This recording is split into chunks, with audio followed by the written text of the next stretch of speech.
내일이 설 명절인데도 불구하고요, 이렇게 기도의 자리를 참여하고 하나님 앞에 기도하기를 원하는 여러분의 삶 가운데 주님의 크신 은혜가 가득하기를 소망합니다. 정말 대단하신 것 같습니다. 다들 이렇게 옆에 있는 사람에게 함께 인사하기를 원합니다. 내일이 설이니까요. 네, 새해 복 많이 받으셔요. 네, 새해 복 많이 받으셔요. 네. 네. 오늘 같은 날 어떤 설교를 하면 가장 은혜를 받을 수 있을까 곰곰이 생각해 봤는데요. 어떤 설교인가 하면 가장 짧은 설교를 하면 은혜를 가장 많이 받을 수 있지 않을까 하는 생각을 가지고 제가 이 자리에 섰습니다. 최대한 짧게 하려고 할 테니까요. 대신 여러분들이 저에게 집중해 주시고 하나님 말씀 가운데 은혜를 함께 나누길 소망합니다. 여러분, 우리는 아는 만큼 행동할 수밖에 없는 존재들입니다. 그러기에 우리가 알지 못하는 것을 처음 행할 때 우리는 긴장하게 되고 두려움 가운데 주저하면서 어떨 때는 당황하면서 그 일을 행하기도 합니다. 저희 어머니에게 들은 얘기인데요. 저희 어머니가 처음으로 경양식당인가요? 네, 돈가스 파는 데를 가셨답니다. 난생 처음 가셨대요. 처음 포크와 나이프 쓰는 걸 이제 TV를 통해서 보긴 했지만 어떻게 하는지 처음 가셨는데 가서 이제 긴장하는 것 가운데 이제 돈가스를 시켜서 먹으려고 하는데요. 이 돈가스가 나오기 전에 뭐가 나오죠? 네, 스프가 딱 나오는데요. 저희 어머니가 고민했답니다. 이걸 어떻게 먹어야 될까? 뭘로 먹어야 될까? 고민하시다가 그래, 앞에 있는 사람 하는 대로 따라해야지 하고는 가만히 앞에 있는 사람 어떻게 하는가를 지켜봤는데요. 근데 앞에 있는 사람이 안 먹고 그냥 내버려 두더래요. 스프를 안 먹고. 그래서 저희 어머니도 그냥 이렇게 내버려 뒀답니다. 근데 이제 돈가스가 딱 나오는데 그 돈가스 보면 옆에 이렇게 접시해가지고 밥을 같이 주잖아요. 근데 앞에 있는 분이 그 밥을 딱 이렇게 웃으시죠? 네, 봤는데 밥을 그 수프에 말아가지고 이렇게 네, 제가 웃음을 참지 못하겠네. 웃지 마셔요. 네, 그렇게 말아서 드시더래요. 그래서 저희 어머니도 따라서 했답니다. 말아서 수프에 밥을 말아서 드시고요. 나중에 생각해 보니까 그게 그렇게 창피하더라고 저한테 말씀하시더라고요. 그때는 아무것도 모르니까 어떻게 합니까? 그냥 앞에서 하는 대로 따라 했을 뿐인데 나중에 그것을 알고 보니까 너무나 창피하다라는 말씀을 하시더라고요. 여러분, 이처럼 우리는 아는 만큼 행동할 수밖에 없습니다. 모르니까, 어떻게 할지 모르니까 거기서 그렇게 당황하고 그냥 옆에 있는 사람 하는 대로 이렇게 살아가는 것 같습니다. 그럼 우리의 행동뿐만 아니라 우리의 믿음도, 우리의 신앙도 마찬가지라 생각되어집니다. 믿음이라는 것이, 우리 신앙이라는 것이 무엇이겠습니까? 하나님을 믿는 것 아니겠습니까? 여러분들 하나님을 믿고 계시죠? 아마 이곳에 계신 여러분들은 당연히 하나님을 누구보다도 열심히 믿으시는 분이라 생각되어집니다. 근데 우리는 생각해 봐야 됩니다. 내가 하나님을 믿고 있는데 내가 무엇을 믿고 있는지 우리는 생각해 봐야 됩니다. 여러분들이 하나님을 믿고 계신다라고 말씀하셨는데요. 도대체 무엇을 믿고 계십니까? 도대체 어떤 것을 여러분들은 믿고 계십니까? 많은 사람들은 교회에 나오면서 하나님을 믿는다라고 많이들 고백합니다. 그런데요, 그 믿는다라는 고백 가운데 내가 무엇을 믿는지 거기에는 별로 관심이 없는 것 같습니다. 우리의 믿음의 대상이 되신 하나님이 어떤 분이신지, 하나님의 무슨 일을 하셨는 것을 믿고 있는지 그런 거에 대해서는 별로 신경을 쓰지 않는 것 같습니다. 그냥 덮어두고 그냥 믿는 거죠. 그냥 하나님을 믿고 있는 것이죠. 그리고 어디에 초점을 맞추는가 하면 하나님께서, 우리가 하나님 믿음으로 나아갈 때 하나님께서 우리에게 베풀어 주실 은혜와 또 복에 초점이 맞춰주는 경우가 참 많이 있는 것 같습니다.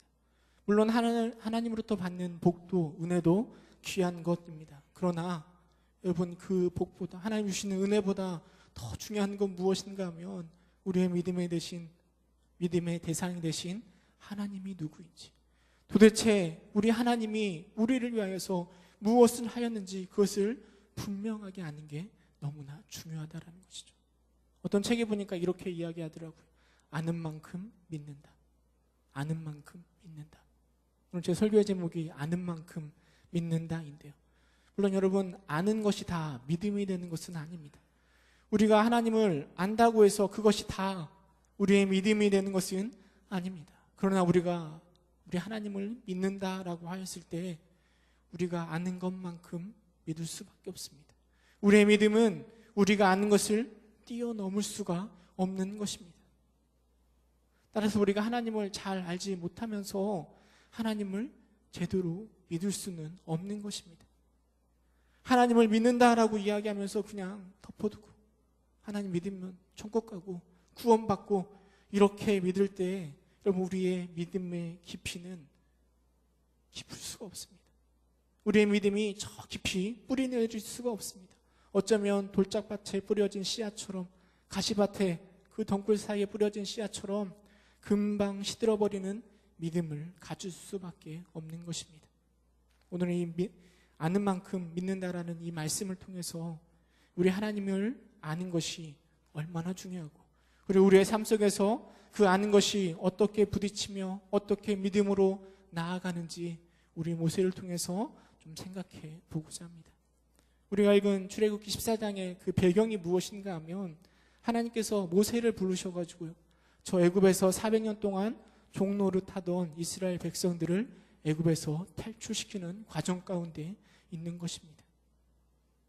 하나님께서 모세에게 명령하시긴 하셨지만 그 일을 결정하는 건 누구인가 하면 애굽의 왕 바로였습니다. 그러나 모세가 바로에게 이야기하더라도 바로는 꿈쩍도 하지 않았습니다. 자신이 종으로 부려먹고 있는 이스라엘 백성들을 그냥 내보내줄 이유가 전혀 없는 것이죠. 더군다나 바로가 누구입니까? 애굽의 왕이고 신처럼 떠받침을 받고 있는 그 사람이 저 종으로 부려먹던 그가 말한다고 해서 그냥 이스라엘 백성들을 놓아줄 이유가 전혀 없는 것이죠. 그런데 그런 바로를 하나님이 흔드셨습니다. 무엇을 통해서 흔드시는가 하면 10가지 재앙을 통해서 바로의 마음을 흔드셨습니다. 10가지 재앙을 통해서 이스라엘 백성들을 내보내도록 하신 그 하나님이 어떤 분이신지 바로에게 말씀하고 계시는 것이죠. 그 전능하신 하나님 앞에 바로라는 너의 존재가 얼마나 연약한 존재인가를 말씀하시는 것입니다. 10개의 재앙이 바로에게 그 이스라엘 이 애굽 땅 가운데 임할 때 바로의 마음이 왔다 갔다 합니다. 재앙이 임할 때는 모세 이 재앙이 임할 때는 내가 얼마나 부족한가 하나님이 얼마나 위대한가를 깨닫고 이스라엘 백성들을 놔주려고 합니다. 그런데 재앙이 사라지면 그의 마음이 바뀌어서 다시 이스라엘 백성들을 놓아주지 못했습니다. 그러면서 바로는 끝까지 버텼습니다. 이스라엘 백성들을 놓아주지 않으려고 끈질기게 버텼습니다. 나중에는 바로의 신하를 쫓아 우리 제발 이스라엘 백성들을 놔줍시다. 이러다가 우리 땅 거덜나겠습니다 까지 말했지만 바로는 10번째 재앙 장자 재앙이 임하기 전까지 끊임없이 하나님 앞에 반항하고 도전하였습니다. 그러나 그토록 버티던 그 역시 세상을 호령하고 세상 가운데 가장 큰 힘을 가지고 있는 바로 왕조차 그 하나님의 위대하심 앞에 무릎을 꿇고 이스라엘 백성들을 놓아주기로 하였던 것입니다. 저는 이 10가지 재앙이 임할 때요 그 재앙을 받았던 애굽 사람들의 마음 그 바로의 마음 가운데 얼마나 두려움이 있을까 이것이 궁금한 것이 아니라 10가지 재앙이 임할 때마다 때로는 이스라엘 백성들에게 그 재앙이 임하지 않았잖아요. 애굽 사람들에게만 임했잖아요. 그것들을 바라보는 이스라엘 백성들의 마음이 어땠을까? 그것들을 바라보고 있는 모세의 마음이 어떠하였을까? 이것이 궁금합니다. 여러분 10가지 재앙이 임할 때 모세의 마음속에 이스라엘 백성들의 마음속에 어떤 생각이 들었겠습니까? 하나님 명령에 순종하길 정말 잘했다. 우리 하나님 정말 위대하신 분이시구나. 우리 하나님 정말 그 누구도 감당할 수 없는 전능하신 하나님이시구나. 우리 하나님이 내 편인 게 너무나 감사하다. 우리가 하나님 편에 설 수 있는 게 너무나 감사하다. 이런 생각하지 않았을까요? 모세 역시 그런 생각하였을 것입니다. 세상의 왕인 바로를 꺾으시는 분이 우리 하나님이시구나. 나를 불러주신 분이 바로 그런 하나님이시구나. 누구보다도 구체적으로 그 하나님을 경험하였을 것입니다. 그냥 말로만, 하나님의 음성으로만, 사람들의 이야기해주는 또 책에서 본 글로만 하나님을 안 것이 아니라 그의 삶 가운데 그 느껴지는 하나님의 위대함을 모세는 경험하였을 것입니다. 또 그가 경험한 건 하나님의 약속대로 모든 것이 성취됨을 경험하였을 것입니다. 하나님이 400년 후에 불러내실 거라 약속하셨는데 그 약속대로 400년이라는 시간이 흐른 후에 또 하나님의 약속대로 밤하늘의 별과 같이 바다의 모래와 같이 수없이 많은 장정만 60만 명이나 되는 그 많은 사람들을 하나님의 약속하신 그 약속의 땅으로 이끌어 가시는 그 하나님을 모세는 누구보다 더 가까이서 경험하였을 것입니다. 그것뿐이겠습니까? 불가능할 것 같은 바로의 의지를 꺾으시는 그 하나님, 그 위대한 일을 행하시는 그 하나님을 모세는 철저히 깨달았을 것입니다. 그리고 하나님 앞에서 내가 까불어서는 안 되지, 내가 하나님 앞에서 불순종해서는 안 되지, 우리가 섬기는 하나님이 누구신지 누구보다도 분명하게 경험하였을 것입니다. 그리고 나서 이스라엘 백성들은 10개의 재앙을 끝나고 애굽 땅을 나와서 하나님의 명령하신 가나안 땅으로 출발하였습니다. 하나님의 명령을 따라 출발한 그들의 앞에 모든 것이 다 형통할 것이라 어쩌면 이스라엘 백성들은 생각했을지도 모르겠습니다. 하나님의 명령에 그 능력이 많으신 전능하신 하나님의 명령을 따라 순종하였으니 나에게 우리의 길 앞에 분명히 좋은 길만 가득할 거야 라고 생각하였을지도 모르겠습니다. 그러나 이스라엘 백성들이 걷게 되는 그런 그 길은 모든 것이 다 형통한 것은 아니었습니다. 뜨거운 광야에 물도 없이 먹을 것도 없이 걸어가는 그런 삶은 결코 쉬운 발걸음이 아니었습니다. 나중에는 어떤 일까지 일어났는가 하면 바로의 마음이 또 바뀌어가지고요, 또 이스라엘 백성들을 추격하여 오는 상황까지도 임하게 됩니다. 이스라엘 백성들의 아마 그런 상황 가운데 최악의 모습이 무엇인가 하면 바로 홍해 앞에 서 있을 때 그들의 마음이 가장 힘들지 않았겠습니까? 뒤에서는 애굽의 바로의 군대가 쫓아오고 있고 앞에는 홍해가 그 앞을 가로막고 있을 때 아무것도 할 수 없는 그 상황 가운데 여러분, 이스라엘 백성들이 무엇을 할 수 있었겠습니까? 성경에 보면 그 상황 가운데 두 개의 다른 모습들을 바라보게 됩니다. 먼저는 출애굽기 14장 11절 12절에 보면 이스라엘 백성들의 반응이 나오고 있는데 우리 함께 읽어볼까요? 출애굽기 14장 11절 12절 함께 읽도록 하겠습니다. 시작. 그들이 또 모세에게 이르되 애굽에 매장지가 없어서 당신이 우리를 이끌어내어 이 광야에서 죽게 하느냐? 어찌하여 당신이 우리를 애굽에서 이끌어내어 우리에게 이같이 하느냐? 우리가 애굽에서 당신에게 이른 말이 이것이 아니냐? 이러기를 우리를 내버려 두라. 우리가 애굽 사람을 섬길 것이라 하지 아니하더냐? 애굽 사람을 섬기는 것이 광야에서 죽는 것보다 낫겠노라. 그 어려움 앞에 이스라엘 백성들의 고백이 무엇인가 하면 원망이었습니다. 왜 우리를 불러내가지고 여기서 이렇게 죽게 하느냐? 모세를 향한 원망이지만 그 원망은 또한 하나님을 향한 원망이기도 한 것입니다. 여러분, 이스라엘 백성들도 10가지 재앙을 다 경험했습니다. 구두로 말을 통하여서 그들이 섬기는 하나님이 누구인지, 아브라함의 하나님, 이삭의 하나님, 야곱의 하나님을 왜 모르겠습니까?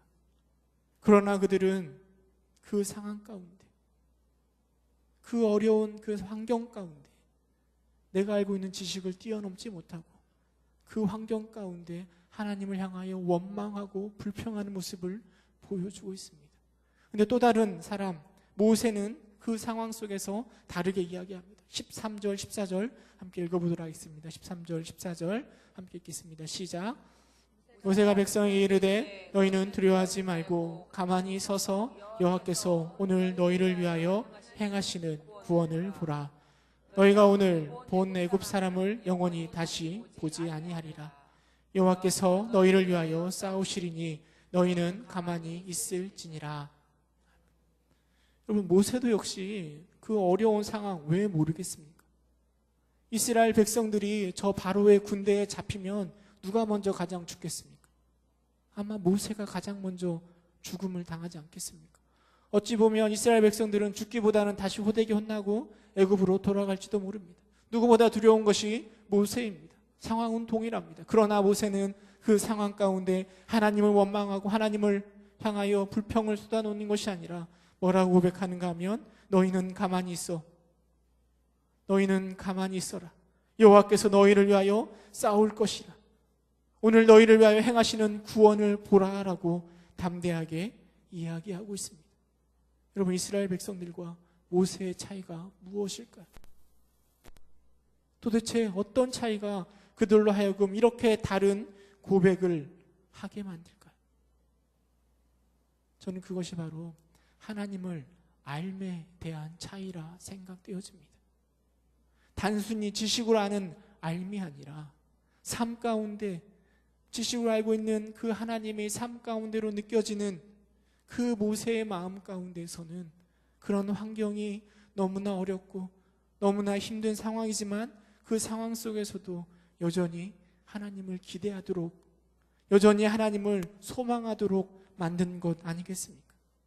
이스라엘 백성들 역시 그 10가지 재앙을 통하여 하나님을 알긴 하였지만 그 알매의 깊이가 모세만큼 깊지 못하여서 하나님 앞에 원망할 때 모세는 그 하나님을 기대하며 너희는 가만히 있어서 하나님께서 우리를 구원하시는 것을 보라라고 고백하는 것입니다.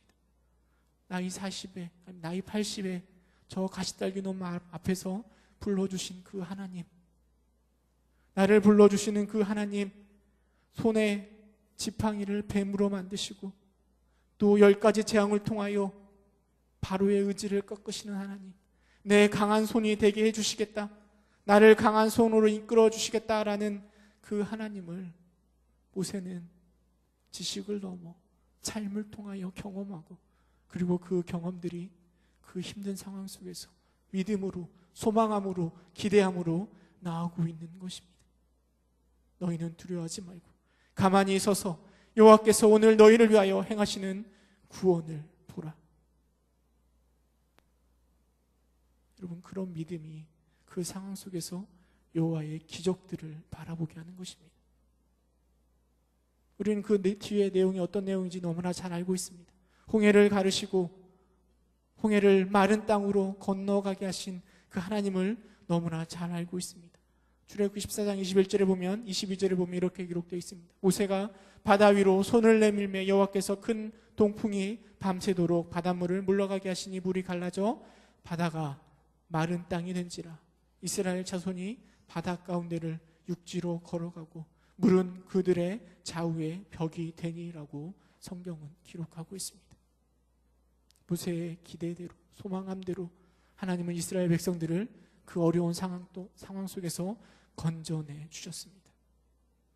건져내 주셨을 뿐만 아니라 저는 생각하기를 모세의 믿음이 더 깊어졌을 거라 생각되어집니다. 아니, 이스라엘 백성들의 믿음도 더 깊어졌을 것이라 생각되어집니다.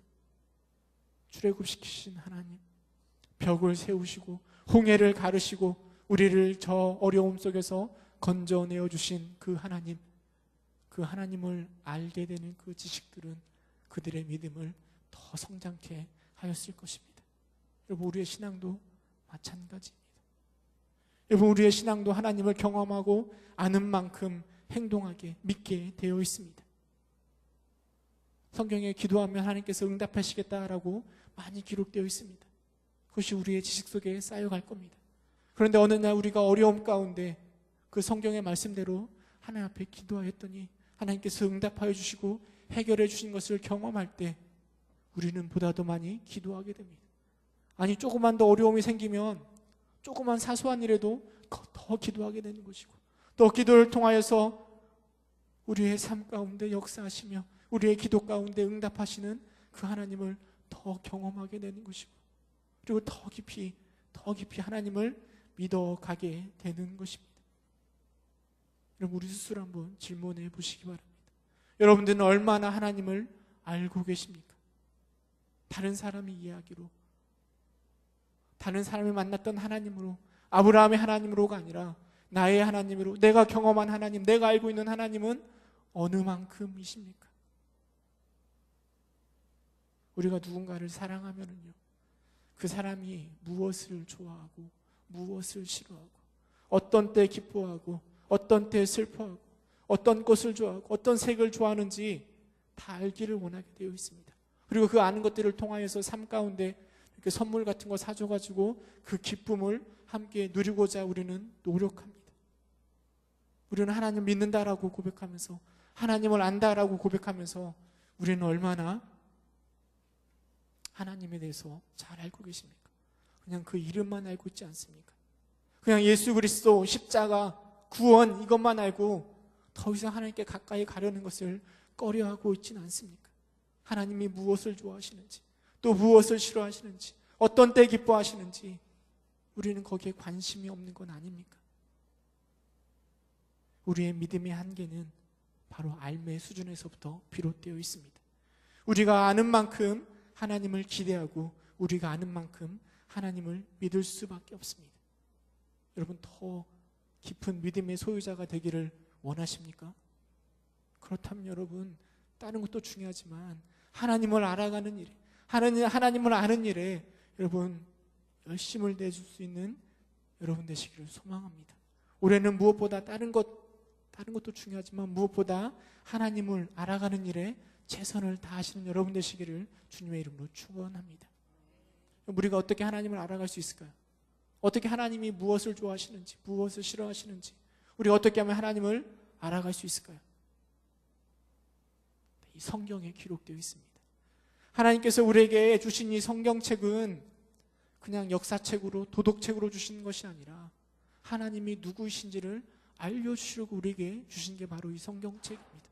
우리는 성경책을 통하여서 하나님이 어떤 분이신지, 무엇을 좋아하시는지, 우리를 어떻게 사랑하시는지, 어떨 때 기뻐하시는지를 분명히 알 수 있습니다. 올해 성경책을 통하여 여러분 하나님을 더 많이 알아가시기를 소망합니다. 많이 묵상하시기 바랍니다. 뿐만 아니라 지식에만 쌓여 있는 것이 아니라 여러분 그 지식의 것을 어떻게 해야 할까요? 삶에 적용시켜 봐야 됩니다. 말라기에 보면 11조에 대해서 권면하잖아요. 한번 11조를 하나님께 드려봐라. 하나님께서 어떻게 너희를 축복하시는지 한번 하나님 앞에 11조를 드려봐라 라고 이야기하고 있습니다. 여러분 11조뿐만 아니라 성경을 통하여, 말씀을 통하여 알게 되는 하나님의 그 모습들을 여러분의 삶 가운데 한번 적용시켜 보시기 바랍니다. 여러분의 삶 가운데 정말 모세가 경험하였던 것들처럼 여러분의 삶 가운데 믿음으로 나아가고 그 아는 것들을 한번 실천해 봄으로 하나님이 어떻게 우리를 사랑하시는지, 우리 하나님이 어떤 분이신지 보다 더 분명하게 알기 위하여 삶 속에 적용시켜 보시기 바랍니다. 구슬이 서마려도 깨어야 보배인 것처럼 우리의 지식이 쌓여간다고 해서 그게 믿음이 되는 것이 아닙니다. 우리의 삶을 통하여 그 지식들이 나의 마음으로, 믿음으로 알아가는 것으로 쌓여갈 때 우리의 신앙은 보다 더 깊어질 수 있는 것입니다. 아무리 연애를 길게 해도요, 사랑하는 사람과 연애를 아무리 길게 해도요, 모든 것을 다 알 수 없습니다. 그러나 결혼하여 1년만 살아도 모든 걸 다 알 수 있는 것처럼 여러분, 하나님은 우리와 더 깊이 교제하며 관계 맺기를 원하십니다. 하나님이 주시는 그 복들, 하나님이 주시는 그 선물들에만 관심을 쏟을 것이 아니라 나를 사랑하시는 그 하나님이 나를 어떻게 사랑하신지, 우리의 믿음의 대상이 되신 그 하나님이 누구신지, 무엇을 좋아하시는지 그것에 신경 쓰시고 더 관심 가지시고 하나님을 알아감으로 우리의 믿음이 더 성장하여서 홍해 앞에 섰을 때 모세처럼 하나님을 기대하며 소망하며 살아가는 여러분 되시기를 주님의 이름으로 축원합니다.